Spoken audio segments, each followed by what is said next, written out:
ജോർദാനിൽ ഇറാന്റെ കൂട്ട ആക്രമണം, 2 അമേരിക്കൻ സൈനികർ കൊല്ലപ്പെടുകയും ഒരാളെ കാണാതാവുകയും 4 സൈനികർക്ക് പരിക്കേറ്റ വിവരവും പുറത്തു വന്നു. യുദ്ധം തുടങ്ങിയതിന് ശേഷം ഇതാദ്യമായിട്ടാണ് ഇത്ര വലിയ സൈനിക നാശം അമേരിക്കക്കുണ്ടാകുന്നത് എന്ന റിപ്പോർട്ട് ഇതിൻ്റെ കൂടെ നമുക്ക് കൂട്ടി വായിക്കാൻ സാധിക്കുന്നതാണ്. പെൻറ്റഗൺ ഇത് അംഗീകരിക്കുകയും മരണപ്പെട്ടവരുടെ കാര്യവിവരത്തെക്കുറിച്ച് അല്ലെങ്കിൽ അതിൻ്റെ സാഹചര്യത്തെക്കുറിച്ച് അന്വേഷിക്കും എന്ന് പറയുകയും ചെയ്തു. അപ്പോൾ 2 ദിവസം മുമ്പ് തന്നെ ഈ വിവരങ്ങൾ IRGC കൃത്യതയോടുകൂടി പുറത്തുവിട്ടിട്ടുണ്ട്. പക്ഷെ അത് അമേരിക്ക സ്ഥിരീകരിക്കാതെ പോയി. മുൻപ് നടത്തിയിരിക്കുന്ന ആക്രമണത്തിന് സമാനമായിരിക്കുന്ന ആക്രമണം വീണ്ടും ഇതേ മേഖല കേന്ദ്രീകരിച്ചുകൊണ്ട് ഉണ്ടായി എന്നുള്ളതാണ്, അല്ലെങ്കിൽ അതിനെ പ്രതിരോധിക്കാൻ വേണ്ടി അമേരിക്കയ്ക്ക് സാധിച്ചില്ല എന്നുള്ളത് അവരെ സംബന്ധിച്ചിടത്തോളം വലിയ രീതിയിൽ നിരാശ ഉണ്ടാക്കുന്ന കാര്യമാണ്. തങ്ങളുടെ സൈനിക നഷ്ടം തങ്ങൾ സ്ഥിരീകരിക്കുന്നു എന്നുള്ളതും ഏത് തരത്തിലാണ് ഇതിനുള്ള സാഹചര്യങ്ങൾ ഉണ്ടായത് എന്നതിനെക്കുറിച്ച് തങ്ങൾ സമഗ്രമായ രീതിയിൽ അന്വേഷിക്കുകയാണ് എന്നും ഈ വിഷയവുമായിട്ട് ബന്ധപ്പെട്ട് പെൻറ്റഗൺ മറുപടി പറയുകയും ചെയ്തു. ഇതിൽ മറ്റൊരു വിഷയം വരുന്നത്, കാണാതായിരിക്കുന്ന സൈനികൻ അത് ഇറാൻ പിടികൂടിയിട്ടുണ്ടോ എന്ന് സംശയിക്കുന്ന തരത്തിലാണ്. കാര്യം എന്ന് പറഞ്ഞാൽ ഇറാന്റെ മിലിഷ്യ ഗ്രൂപ്പ് ജോർദാനിലുമുണ്ട് എന്നിപ്പോൾ സ്ഥിരീകരിക്കപ്പെട്ടിട്ടുണ്ട്. അപ്പോൾ ഇവരുടെ നേതൃത്വത്തിലും കൂടിയാണ് ഈ ആക്രമണത്തിന് പ്ലാൻ ഒരുക്കിയത് എന്ന് മനസ്സിലാക്കാൻ വേണ്ടി സാധിക്കുന്നു. അപ്പോൾ ഒരു സൈനികൻ നഷ്ടപ്പെടുക എന്ന് പറയുന്ന സമയത്ത് അവരുടെ രഹസ്യ കാര്യങ്ങളൊക്കെ ചോർത്താൻ വേണ്ടി വളരെ എളുപ്പം സാധിക്കും എന്നുള്ളത് ഇറാനെ സംബന്ധിച്ചിടത്തോളം വലിയ ആശ്വാസം, അമേരിക്കയെ സംബന്ധിച്ചിടത്തോളം വലിയ പ്രയാസമുള്ള കാര്യമാണ്. ആ മേഖല കേന്ദ്രീകരിച്ചുകൊണ്ട് പറയുന്ന റിപ്പോർട്ട് വളരെ കൃത്യമാണെങ്കിൽ, കാര്യം എന്ന് പറഞ്ഞാൽ മണിക്കൂറുകളോളം ഈ മേഖല കേന്ദ്രീകരിച്ച് വൻ സ്ഫോടന ശബ്ദവും വലിയ ഈ തീയും പുകയും കാണാൻ വേണ്ടി സാധിച്ചു എന്നുള്ളത്. അത് കിലോമീറ്റർ ദൂരത്തിൽ നിന്ന് പോലും 10 കിലോമീറ്ററിൻ്റെ ചുറ്റളവിൽ പോലും കാണാവുന്ന തരത്തിലാണ് ഈ ജോർദാന് നേരെ ഉണ്ടായിരിക്കുന്ന ആക്രമണം എന്നുള്ളത് സ്ഥിരീകരിക്കപ്പെട്ടിരിക്കുകയാണ്. ഇപ്പോൾ F-35 എന്ന് പറയുന്ന 5ാം തലമുറയിൽപ്പെട്ട യുദ്ധവിമാനങ്ങൾ, F-16 എന്ന് പറയുന്ന യുദ്ധവിമാനങ്ങൾ, പിന്നെ വിമാനത്തിന് ഇന്ധനമടിക്കുന്ന യുദ്ധ ടാങ്കുകൾ അടക്കം വലിയ നാശനഷ്ടങ്ങൾ അവിടെ ഉണ്ടായിട്ടുണ്ട്. 12ഓളം യുദ്ധവിമാനങ്ങൾ ഇങ്ങനെ തകർക്കപ്പെട്ടിട്ടുണ്ട് എന്നാണ് സ്ഥിരീകരിക്കാത്ത റിപ്പോർട്ടിലൊക്കെ കാണാൻ വേണ്ടി സാധിക്കുന്നത്. കാര്യം എന്ന് പറഞ്ഞാൽ യുദ്ധവുമായിട്ട് ബന്ധപ്പെട്ട വിഷയമായതുകൊണ്ട് എല്ലാം വളരെ കൃത്യതയോടുകൂടി ഒരിക്കലും ഒരു രാജ്യം പുറത്തു വിടില്ല എന്നതിനാൽ ഇവിടെ ഉണ്ടായിരിക്കുന്ന നാശനഷ്ടത്തെക്കുറിച്ച് യാതൊരു വിവരവും ഇപ്പോഴും കൃത്യതയോടുകൂടി ഇറാൻ പുറത്തുവിട്ടിട്ടില്ല. ഇതിൻ്റെ തുടർചലനങ്ങൾ ഇനി ഉണ്ടാകുമെന്നാണ്. സർവനാശം ചരിത്രത്തിൽ ഏറ്റവും കൂടുതൽ മുറിപ്പാടുണ്ടാക്കുന്ന രീതിയിൽ തങ്ങൾ ഉണ്ടാക്കുമെന്ന് മുജ്തബ അലി ഖംനായി എന്ന ഇപ്പോഴത്തെ ആത്മീയ നേതാവ് പറഞ്ഞതിൻ്റെ തുടർച്ചയായി തന്നെയാണ് ഈ സംഭവം നടന്നത് എന്നൊരു പ്രത്യേകതയുണ്ട്. ഈ മേഖല കേന്ദ്രീകരിച്ചുകൊണ്ട് മാത്രമല്ല, ഇറാന് ഏതെങ്കിലും തരത്തിൽ പ്രഹരിക്കുകയോ ഇറാൻ്റെ അടിസ്ഥാന സൗകര്യത്തിന് നേരെ ഏതെങ്കിലും തരത്തിലുള്ള പ്രശ്നങ്ങൾ ഉണ്ടാക്കുകയോ ചെയ്താൽ അതിൻ്റെ നാശങ്ങൾ ഒരിക്കലും അവസാനിക്കാത്തതാണ് എന്നുകൂടി യഥാർത്ഥത്തിൽ ഇറാൻ പറഞ്ഞു വെച്ചിട്ടുണ്ട്. അതിൻ്റെ കൂടി രീതിയിൽ ഇതിനെ കൂട്ടി വായിക്കാൻ സാധിക്കുന്നതാണ് കാര്യം. അവർ പറയുന്ന കാര്യം, അമേരിക്കയുടെ പ്രതിരോധ സംവിധാനങ്ങൾ അപ്പാടെ തകർന്നിരിക്കുന്നു.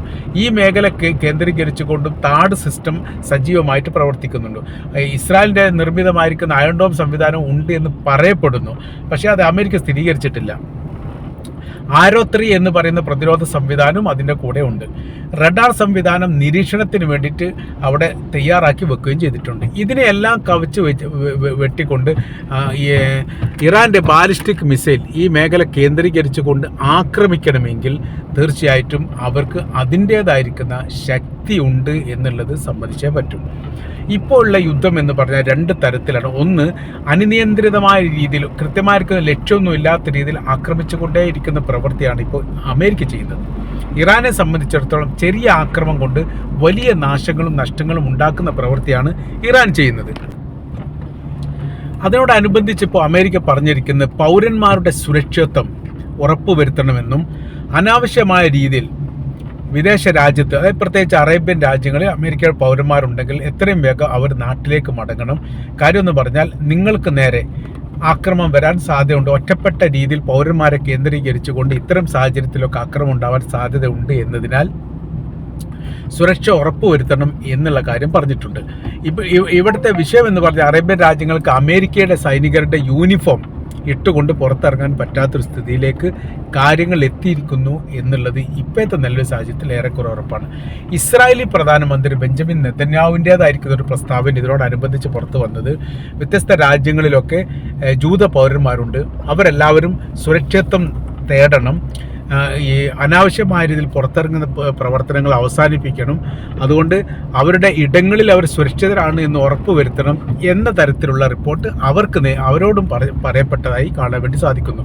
കാര്യം യുദ്ധം മറ്റൊരു തലത്തിലേക്ക് നീങ്ങുന്നു എന്നുള്ളത് ഏറെക്കുറെ ഇപ്പോൾ ഉറപ്പാണ്. മുൻപ് കണ്ട സാഹചര്യങ്ങളും അവസ്ഥകളുമല്ല ഇപ്പോൾ ഉള്ളത്. സർവനാശം വിതക്കുന്ന രീതിയിലുള്ള ആക്രമണത്തിൻ്റെ പെരുമയ ഇറാൻ സൃഷ്ടിക്കുമെന്ന് മുമ്പ് പറഞ്ഞു വെച്ചത് ഇപ്പോൾ യഥാർത്ഥത്തിൽ ഏറെക്കുറെ യാഥാർത്ഥ്യമാകുന്നിടത്തേക്കാണ് കാര്യങ്ങൾ പോകുന്നത്. അപ്പോൾ അങ്ങനെ നമ്മൾ കൂട്ടി വായിക്കുന്ന സമയത്ത് ഒരു പ്രശ്ന പരിഹാരം എന്ന രീതിയിലുള്ള ഒരു ഇടപെടലുകൾ ഈ വിഷയവുമായിട്ട് ബന്ധപ്പെട്ട് നടത്തില്ല. ഏകദേശം 8ാമത്തെ ദിവസമായി ശക്തമായിരിക്കുന്ന ആക്രമണം ഇറാനും അമേരിക്കയും പരസ്പരം നടത്തിക്കൊണ്ടിരിക്കുന്നത്. ഒരിടത്തും രക്ഷയില്ലാത്തൊരു സ്ഥിതിയാണ് യഥാർത്ഥത്തിൽ അമേരിക്കയെ സംബന്ധിച്ചിടത്തോളം ഉള്ളത്. അവരുടെ എല്ലാ രഹസ്യ കേന്ദ്രങ്ങളും ഇപ്പോൾ പുറത്തു വന്നിരിക്കുന്ന റിപ്പോർട്ട് എന്ന് പറഞ്ഞാൽ, ജോർദാനിലുള്ള അമേരിക്കയുടെ സൈനിക ബേസിൻ്റെ എല്ലാ രഹസ്യങ്ങളും അവരടക്കപ്പെട്ടിരിക്കുന്നു. കാരണം ഏകദേശം ഒരു 9 മുതൽ 12 വരെയുള്ള സൈനിക ബേസുകളാണ് ഇപ്പോൾ ജോർദാനിലുള്ളത്. ഇറാൻ ഇപ്പോൾ ഒരു മുന്നറിയിപ്പ് നൽകിയിരിക്കുന്നത് ഇങ്ങനെയാണ്. അത് ജോർദാനോടാണ് പറഞ്ഞത്, നിങ്ങളുടെ പേരിലുള്ള, അതായത് ജോർദാൻ്റെ പേരിലുള്ള സൈനിക ബേസുകൾ പേര് മാറ്റിയിട്ട് അമേരിക്കയുടേതാക്കുകയോ അതല്ലെങ്കിൽ അവരവിടെ നിന്ന് ഒഴിവാക്കുകയോ വേണം.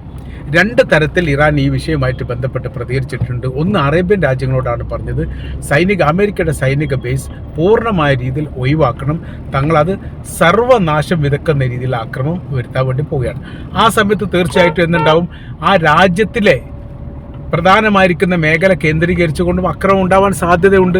അതുകൊണ്ട് ആ ആക്രമണ പരമ്പരയും ആ രീതികളും ഒഴിവാക്കണമെങ്കിൽ ഇപ്പോൾ അറേബ്യൻ രാജ്യങ്ങൾ ചെയ്യാനുള്ള പ്രധാനമായിരിക്കുന്ന കാര്യം എന്ന് പറയുന്നത് അമേരിക്കയുടെ സൈനിക ബേസ് ഒഴിവാക്കുക. അത് അറേബ്യൻ രാജ്യങ്ങളോട് പറഞ്ഞാണ്. ജോർദാനോട് പറഞ്ഞിരിക്കുന്നത് അവരുടെ പേരിലുള്ള സൈനിക ബേസിൽ മാത്രം അവരെ പ്രവർത്തിപ്പിക്കുക. അങ്ങനെ അല്ലെങ്കിലുള്ള പ്രശ്നം എന്ന് പറയുന്നത്, തങ്ങൾ ആക്രമിക്കുന്ന സമയത്ത് നിങ്ങളുടെ സൈനിക ബേസ് അല്ലെങ്കിൽ എയർപോർട്ട് പോലെയുള്ള മേഖല കേന്ദ്രീകരിച്ചുകൊണ്ടും ആക്രമിക്കപ്പെടാൻ സാധ്യതയുണ്ട്. വൈദഗ്ധ്യമോ ഏതോ തരത്തിൽ അങ്ങനെ വരാൻ സാധ്യതയുണ്ട്. അത് ഒഴിവാക്കാൻ വേണ്ടിയിട്ട് അമേരിക്കയെ വേർതിരിക്കണം നിങ്ങളിൽ നിന്ന്. അതാണ് പറഞ്ഞതിൻ്റെ ഉദ്ദേശം. ആ പ്രവൃത്തി കൃത്യമായ രീതിയിൽ നിങ്ങൾ ചെയ്യണം എന്ന് ജോർദാനോട് പറഞ്ഞിട്ടുണ്ട്. മാത്രമല്ല, ജോർദാനോട് ഒരു കാര്യം കൂടി പറഞ്ഞിട്ടുണ്ട്, നിങ്ങൾ സംഘടിക്കണം. അതായത് ജനങ്ങളോടാണ് പറയുന്നത്, ഗവൺമെൻറ്റിനോടല്ല. നിങ്ങൾ സംഘടിക്കുകയും അമേരിക്കക്കെതിരെ നിലപാട് പറയുകയും വേണം. അവരുടെ മേഖല കേന്ദ്രീകരിച്ചുകൊണ്ട് നിങ്ങൾ അവരുടെ മേഖല ആക്രമിക്കണം എന്ന് പറഞ്ഞിട്ടില്ല, പക്ഷേ ഏറെക്കുറെ ആ പ്രയോഗം നടത്തിയതിന് സമാനമായ രീതിയിലാണ് അവരുടെ മേഖല നിങ്ങളുടെ കൈവശത്തിൽ ഒതുക്കുന്ന രീതിയിൽ പ്രവൃത്തി ചെയ്യണം. ഇത് മുൻപ് സമാനമായിരിക്കുന്ന ഒരു അഭിപ്രായം അമേരിക്കയും ഇസ്രായേലും പറഞ്ഞിരുന്നു ഇറാനെതിരെ. ഇറാനിൽ ആഭ്യന്തരമായിരിക്കുന്ന പ്രക്ഷോഭ സമരങ്ങൾ ഉണ്ടാകുന്ന സമയത്ത് പ്രക്ഷോഭകാരികളോട് പറഞ്ഞിരിക്കുന്ന കാര്യം ഇങ്ങനെയാണ്, നിങ്ങൾ ഗവൺമെൻറ് തലത്തിലുള്ള ഓഫീസുകൾ പിടിച്ചെടുക്കണം, എന്നിട്ട് നിങ്ങൾ അവിടുന്ന് ഒഴിഞ്ഞു പോകാനും പാടില്ല. ഞങ്ങൾ നിങ്ങളുടെ തലസ്ഥാനമായിരിക്കുന്ന തെഹ്റാനോട് ചേർന്നുണ്ട്, എല്ലാവിധ സഹായങ്ങളും നിങ്ങൾക്ക് ചെയ്യും, വെളിപ്പാടകലെ ഉണ്ട് എന്നാണ് പറയുന്നത്. ഇസ്രായേലും പറഞ്ഞ അങ്ങനെ ഒരു ജനാധിപത്യ സംവിധാന കാര്യങ്ങൾ വരുത്താനുള്ള കഠിനമായിരിക്കുന്ന ശ്രമമാണ് ഇപ്പോൾ ഞങ്ങൾ നടത്തുന്നത്. അതുകൊണ്ട് ഇതിനോട് സഹകരിക്കണം എന്ന രീതിയിലും നിങ്ങൾ ശക്തരായ രീതിയിൽ സംഘടിച്ചു കൊണ്ടായിരിക്കണം ഇറാൻ്റെ ഗവൺമെൻറ് തലത്തിലുള്ള സ്ഥാപനങ്ങൾ പിടിച്ചെടുക്കേണ്ടത് എന്നൊക്കെ പറഞ്ഞു. അതിന് സമാനമായ രീതിയിലുള്ള ഒരു പ്രസ്താവനയാണ് ഇപ്പോൾ ഇറാനിൽ നിന്ന് ഉണ്ടായത് എന്നുള്ളത് ലോകത്തെ അതിശയിപ്പിക്കുന്ന കാര്യമാണ്. അവരിപ്പോൾ ജോർദാനോട് പറഞ്ഞിരിക്കുന്ന കാര്യം, അമേരിക്കയുടെ ബേസുകളൊക്കെ നിങ്ങൾ എന്ത് ചെയ്യണം, പിടിച്ചെടുക്കണം. നിങ്ങൾ അവിടെ എന്ത് ചെയ്യണം, സുരക്ഷാ സംവിധാനങ്ങൾ ഒരുക്കണം, നിങ്ങൾക്ക് പിറകെ ഞങ്ങൾ വരുന്നുണ്ട് എന്ന രീതിയിലും കൂടി യഥാർത്ഥത്തിൽ ഇറാൻ പറഞ്ഞു വെക്കുന്നുണ്ട് എന്ന് ചുരുക്കം.